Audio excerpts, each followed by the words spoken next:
Now the SlimScrubber flows 2 gallons a minute.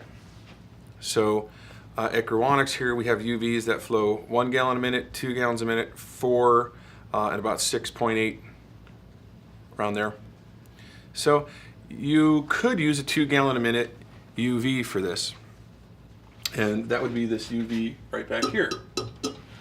Now if it's for a drinking water application, I always like to up the UV so there's a little headroom in case the bulb gets weaker or the quartz sleeve gets dirty.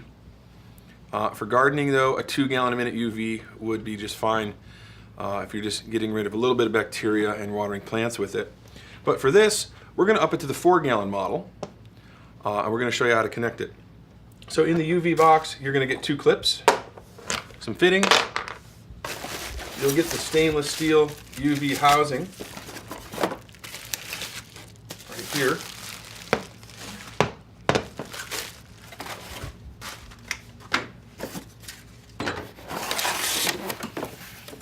You'll also get the bulb.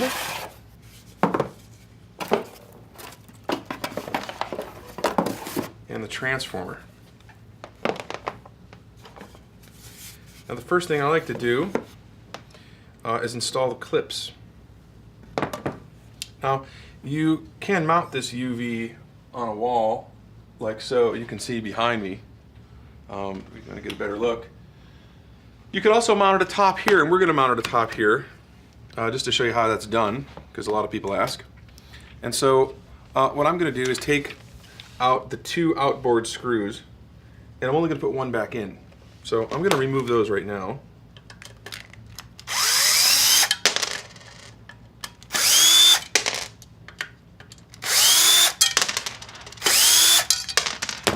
I'm not going to use the washers. And I'm just going to take a clip, put a screw in it, and I can use the front or the back. I often use the back. And don't over tighten it. These are plastics. You don't want to strip out the top of these caps. You don't need much tension on them.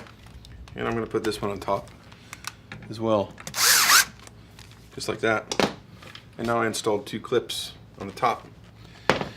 And the next thing I like to do when installing UV is install the fittings. I'm going to hand tighten these just for demonstration. They come taped from the factory here. We tape them for you with thread tape, and you're just going to wind them in. These are 1/2 inch by 3/8 fittings. Other fittings are available for different applications. We only give you 1 fitting with it for this kind of the standard modality.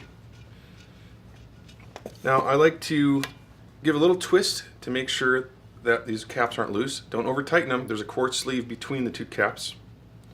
Just make sure they're not loose. And then I like to install this as so. And I like to do that before I put the bulb in so I don't rattle the bulb around and possibly cause a premature failure. The UV bulb is a very cool bulb and easy to install. We're going to remove it from the packaging here.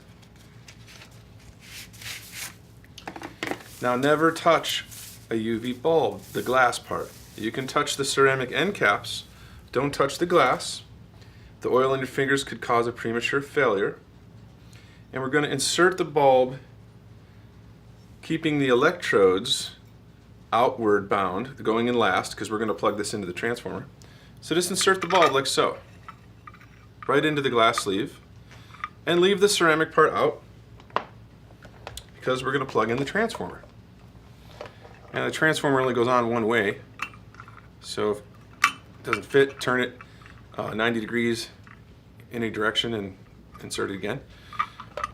Simply stick the bulb all the way in, slip over the rubber boot, and then you can push the cable in to seat the bulb all the way in too. And that UV is installed. Really cool.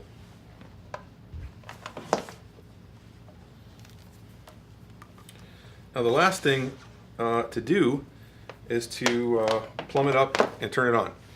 So when you plumb a UV, the SlimScrub has a 3/8 output. And you want to plumb it up to any port on the UV. We give you some stem elbow connectors, so the tubing doesn't come straight out. It doesn't matter. And I'm simply going to cut my tubing in a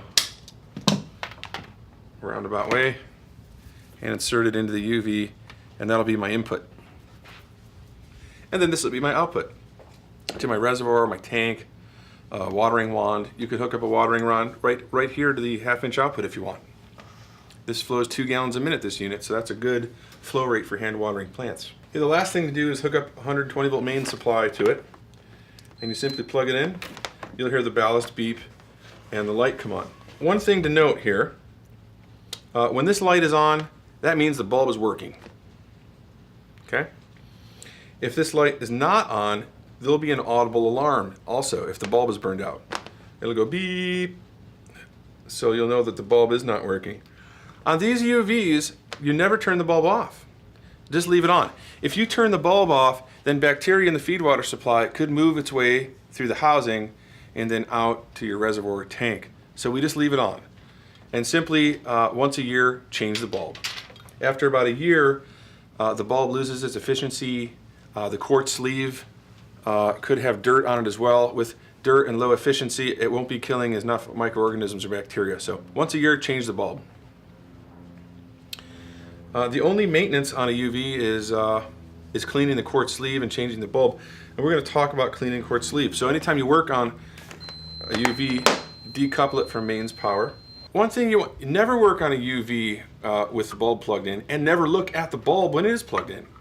This is ultraviolet light, and if it was illuminated, it could hurt your eyes. So protect your eyes and your skin from direct ultraviolet light always. So we're decoupled from AC power. Now I can remove a bulb safely if I need to change it. I'm going to set it here for now because I want to talk about how to clean a quartz sleeve. To do that, we want to untwist the end caps, stainless caps, and just set them aside. Now the quartz sleeve is held in by 2 little O-rings here. I'm going to remove them like so, and simply slide the sleeve out. Now the bulb fits in the sleeve. It never comes in contact with water itself, like so. And if the sleeve is dirty, then it could block the UV light from hitting the water, which is around this quartz sleeve. So occasionally, and especially if you're on a dirty water supply, we got to clean them. And simply clean it like you would clean any piece of glass. And when it's clean, you just reinsert it.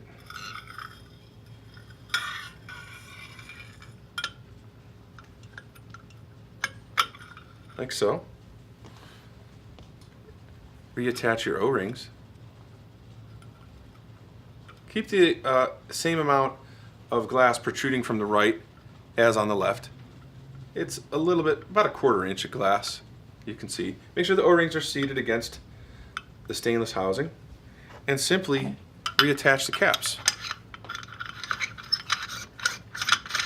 Now once the caps make contact with the O-ring, stop, and then tighten them slightly. Don't over tighten them, you could crack the glass. And then simply reinsert your bulb,